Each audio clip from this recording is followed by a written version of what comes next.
Doctor Babasaheb आंबेडकरांकडून शिकण्यासारखे 5 lessons. एक मुलगा होता. शाळेत जायचा, पण वर्गात बसायला परवानगी नव्हती. पाणी प्यायचं होतं, पण स्वतः हात लावता येत नव्हता. रस्त्यावरून चालायचं होतं, पण सावली पडली तरी विटाळ व्हायचा. त्या मुलाला समाजाने सांगितलं होतं, तू शिकू शकत नाहीस, तू मोठा होऊ शकत नाहीस, तुझ्यासाठी हे जग नाही. पण त्या मुलाने ते ऐकलं नाही. त्यांनी कोलंबिया युनिव्हर्सिटी आणि लंडन स्कूल ऑफ इकॉनॉमिक्स सारख्या जगातील सर्वोच्च विद्यापीठांतून उच्च शिक्षण घेतलं आणि पुढे भारतीय संविधान निर्मितीत ऐतिहासिक भूमिका बजावली. त्याच माणसाने पुढे जाऊन एका अख्ख्या भारताचे संविधान लिहिलं. त्याच संविधानाखाली आज 140 कोटी लोक जगतात. त्या मुलाचं नाव होतं डॉक्टर भीमराव रामजी आंबेडकर. आज मी तुम्हाला सांगणार आहे बाबासाहेबांच्या आयुष्यातून आपण नक्की काय शिकू शकतो. अशा 5 लेसन्स ज्या तुमचं आयुष्य बदलू शकतात खऱ्या अर्थाने. पुढचे 11 मिनिटे फक्त हा व्हिडिओ पहा. मी वचन देतो, तुम्ही तोच राहणार नाही जो व्हिडिओ सुरू करताना होतात. आणि कमेंटमध्ये नक्की लिहा, जय संविधान. चला सुरू करूया.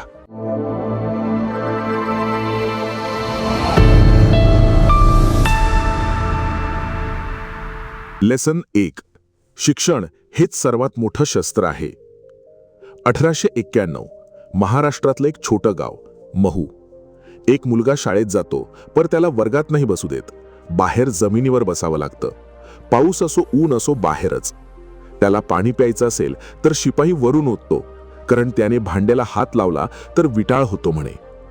हा अपमान रोज होतो, प्रत्येक दिवशी. त्या मुलाने काय करायला हवं होतं? रडायला हवं होतं, सोडून द्यायला हवं होतं. बरेच जण सोडून देतात, पण त्या मुलाने, भीमरावांनी एक निर्णय घेतला. जोपर्यंत शिकत राहीन तोपर्यंत कोणी मला थांबवू शकत नाही. तो शिकत राहिला. मुंबई विद्यापीठातून पदवी, बडोद्याच्या महाराजांनी शिष्यवृत्ती दिली.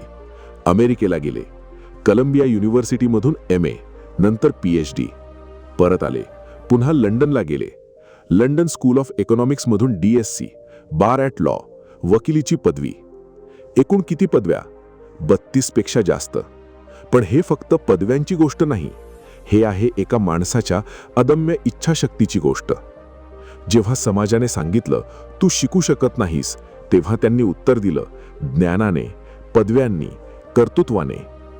बाबासाहेब म्हणायचे, शिक्षण हे वाघिणीचं दूध आहे, जो पितो तो गुरगुरतो. आपल्या आयुष्यात आपण किती वेळा शिकणं सोडतो? थोडं कठीण झालं की म्हणतो नाही जमणार. थोडा वेळ लागला की म्हणतो कशाला उगाच. पण बाबासाहेबांनी जेव्हा शिकले, त्यांच्याकडे नव्हते पैसे, नव्हती सोय, नव्हता समाजाचा पाठिंबा, तरीही ते थांबले नाहीत. एकच प्रश्न विचारा स्वतःला, माझ्याकडे जे आहे त्याचा मी पूर्ण उपयोग करतोय का? शिकणं म्हणजे फक्त शाळा कॉलेज नाही. रोज एक नवीन गोष्ट शिका, एक पुस्तक वाचा, एक स्किल शिका, एक चुकीचा विचार बदला. शिकणं थांबवणं म्हणजे जगणं थांबवणं. लेसन 2. स्वाभिमानाने जगा, कधी झुकू नका. 1913 साल बाबासाहेब अमेरिकेहून शिकून परत आले. बडोद्याच्या महाराजांनी शिष्यवृत्ती दिली होती, बदल्यात बडोद्यात नोकरी करायची होती. ते बडोद्याला पोचले, पण राहायला खोली कोण देणार? एका हॉटेलमध्ये गेले. अस्पृश्याला खोली नाही म्हणून बाहेर काढलं. दुसरीकडे गेले, दरवाजा बंद. तिसरीकडे गेले, तेच उत्तर. शेवटी एका पारशी धर्मशाळेत आम्ही पारशी आहोत असं सांगून राहिले. पण काही दिवसांनी उघडकीस आलं, मालकाने बाहेर काढलं, अपमान केला. त्या रात्री बाबासाहेब एकटे उभे होते एका मोठ्या शहरात, रात्रीच्या अंधारात, हातात फक्त पुस्तकांचं गाठोडं. त्या क्षणी कोणीही खचलं असतं, कोणीही म्हणालं असतं सोडून दे, परत जा, कोणीही गुडघे टेकले असते. पण बाबासाहेबांनी तसं केलं नाही. त्यांनी मनाशी ठरवलं, मी झुकणार नाही, मी हार मानणार नाही, मी ही व्यवस्था बदलवेन, कायद्याने, संविधानाने. आणि त्यांनी ते केलंही. पुढे जाऊन त्याच माणसाने असं संविधान लिहिलं ज्यात कायद्याने जात धर्माच्या आधारावर भेदभाव करणं गुन्हा ठरलं. स्वाभिमान म्हणजे काय? स्वाभिमान म्हणजे दुसऱ्यांच्या वागणुकीने स्वतःची किंमत ठरवू न देणं. आपल्या आयुष्यात आपण किती वेळा हे करतो? कोणी नाकारलं की मी नालायक आहे, कोणी टीका केली की मी चुकीचा आहे, कोणी हसलं की मी सोडून देतो. बाबासाहेब सांगतात, तुमची किंमत दुसरा ठरवत नाही, ती तुम्ही ठरवता. लोक नाकारतील, जग कठीण असतं, पण स्वतःशी प्रामाणिक राहा, स्वतःची इज्जत स्वतः करा. कारण जेव्हा तुम्ही स्वतःला मान देता तेव्हाच जग तुम्हाला मान देतं. स्वाभिमान सोडलेला माणूस जिवंत असूनही मेलेला असतो. लेसन 3. अन्यायाविरुद्ध आवाज उठवा. 20 मार्च 1927, महाड, रायगड जिल्हा. बाबासाहेब हजारो लोकांना घेऊन एका तळ्याजवळ आले. चवदार तळं, शहरातलं सार्वजनिक तळं. कशासाठी आले होते? पाणी पिण्यासाठी. हे ऐकून आश्चर्य वाटतं ना? 20व्या शतकात एका सार्वजनिक तळ्यातून पाणी पिण्याचा अधिकार मिळवण्यासाठी सत्याग्रह करावा लागला. बाबासाहेबांनी त्या दिवशी तळ्यातून पाणी पिलं. हजारो लोकांनी पिलं. एक ऐतिहासिक क्षण. पण त्यानंतर काय झालं? दुसऱ्या दिवशी हिंसा झाली. त्यांच्यावर हल्ले झाले. समाजाने विरोध केला. तरीही बाबासाहेब मागे हटले नाहीत. कारण त्यांना माहीत होतं, जे लढत नाहीत त्यांचे हक्क कधीच मिळत नाहीत. नंतर त्यांनी मनुस्मृती जाळली. हे प्रतिकात्मक होतं. त्या विचारसरणीला नाकारणं होतं जी माणसामाणसात भेद करते. आणि मग 1947 नंतर संविधान. त्या संविधानात त्यांनी लिहिलं, अनुच्छेद 14, कायद्यापुढे सर्व समान. अनुच्छेद 15, जाती धर्माच्या आधारे भेदभाव बंद. अनुच्छेद 17, अस्पृश्यता गुन्हा.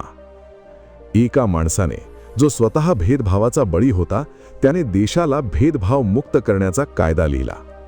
आपल्या आयुष्यात आपण अन्याय बघतो, कामाच्या ठिकाणी, घरात, समाजात, पण गप्प बसतो. का? कारण भीती असते. काय होईल? लोक काय म्हणतील? उगाच आपलं नाव होईल. बाबासाहेब सांगतात, जो गप्प बसतो तो अन्यायाला मान्यता देतो. आवाज उठवा, शांतपणे पण ठामपणे. चुकीचं चुकीचं आहे हे सांगण्याची हिंमत ठेवा. कारण बदल कधीच गप्प बसण्याने होत नाही. बदल होतो आवाज उठवण्याने. लेसन 4.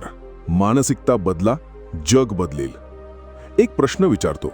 जर कोणी तुम्हाला रोज सांगत राहिलं, तू नालायक आहेस, तू काही करू शकत नाहीस, तू कमी आहेस, तर काय होईल? हळूहळू तुम्ही ते खरं मानायला लागाल. हेच बाबासाहेबांच्या काळात हजारो लोकांसोबत झालं होतं. पिढ्यानपिढ्या सांगितलं गेलं तुम्ही कमी आहात, आणि हळूहळू लोकांनी ते मानायला सुरुवात केली. याला म्हणतात मनाची गुलामी. बाबासाहेब म्हणत, शरीराची गुलामी दिसते, पण मनाची गुलामी जास्त खतरनाक असते, कारण ती दिसत नाही. त्यांनी स्वतः कधीच मनाने हार मानली नाही. समाजाने अस्पृश्य म्हटलं, पण त्यांनी ते स्वीकारलं नाही. त्यांनी मनाशी ठरवलं, मी माणूस आहे, मला सगळे हक्क आहेत. ही एक छोटीशी गोष्ट वाटते, पण ती सगळ्यात कठीण असते. आपल्या आयुष्यात आपण किती गोष्टींवर मर्यादा घालतो? मला नाही जमणार. का? माझ्यासाठी नाही ते. का नाही? मी कोण असतो? तुम्हीच तुमचं उत्तर आहात. बाबासाहेब सांगतात, बदल बाहेरून येत नाही, बदल सुरू होतो आतून. तुमच्या मनात जे विचार आहेत ते तुमचं भविष्य घडवतात. मी शिकू शकतो हा विचार तुम्हाला शिकवतो. मी यशस्वी होऊ शकतो हा विचार तुम्हाला यशाकडे नेतो. मी बदल घडवू शकतो हा विचार जग बदलतो. बाबासाहेबांनी सांगितलं, माणूस नश्वर आहे, त्याप्रमाणे विचारही नश्वर असतात. एखाद्या विचाराला जगण्याची, पसरण्याची गरज असते. चांगले विचार पेरा, नकारात्मक विचारांना आत येऊ देऊ नका. तुमचं मन हेच तुमचं सर्वात मोठं शस्त्र आहे. ते धारदार ठेवा. मला सांगा, गंजू द्याल का? लेसन 5. माणुसकी हाच खरा धर्म. 14 ऑक्टोबर 1956, नागपूर. बाबासाहेब त्या दिवशी हजारो लोकांसोबत उभे होते. त्यांनी बौद्ध धर्म स्वीकारला आणि त्यांच्यासोबत आणखी लाखो लोकांनी. हे फक्त धर्म बदलाचं नव्हतं, हे होतं एक जाहीरनामा. मी त्या व्यवस्थेला नाकारतो जी माणसाला माणूस मानत नाही. बाबासाहेबांनी बौद्ध धर्म का स्वीकारला? कारण बुद्धाने सांगितलं, करुणा आणि समता हेच धर्माचं मूळ आहे. माणसा माणसात फरक नाही, श्रेष्ठ कनिष्ठ नाही, उच्च नीच नाही, फक्त माणूस आणि माणूस. बाबासाहेब म्हणायचे, धर्म माणसासाठी आहे, माणूस धर्मासाठी नाही. ते स्वतः इतके मोठे झाले, पण कधीही गरिबांना, पिचलेल्यांना विसरले नाहीत. त्यांची लढाई फक्त स्वतःसाठी नव्हती, ती होती प्रत्येक माणसासाठी. आज आपण काय बघतो? माणूस माणसाचा शत्रू झालाय. जाती, धर्म, भाषा, प्रदेश, प्रत्येक गोष्टीवरून भांडणं. सोशल मीडियावर द्वेष पसरतो, राजकारणात विभागणी होते, आणि आपण सामान्य माणूस या सगळ्यात अडकतो. बाबासाहेब सांगतात, माणुसकीपेक्षा मोठा कोणताही धर्म नाही. दुसऱ्याच्या वेदना समजून घ्या. कोणाला मदत करता येईल तर करा. कोणाचा अपमान करू नका, जात, धर्म, गरिबी कशाच्याही नावाने. कारण एक दिवस आपल्यालाही कोणाच्या तरी माणुसकीची गरज भासेल. बाबासाहेबांच्या आयुष्याचा एकच संदेश आहे: माणूस म्हणून जगा, माणसासाठी जगा. आणि हेच करणं हीच बाबासाहेबांना खरी श्रद्धांजली आहे.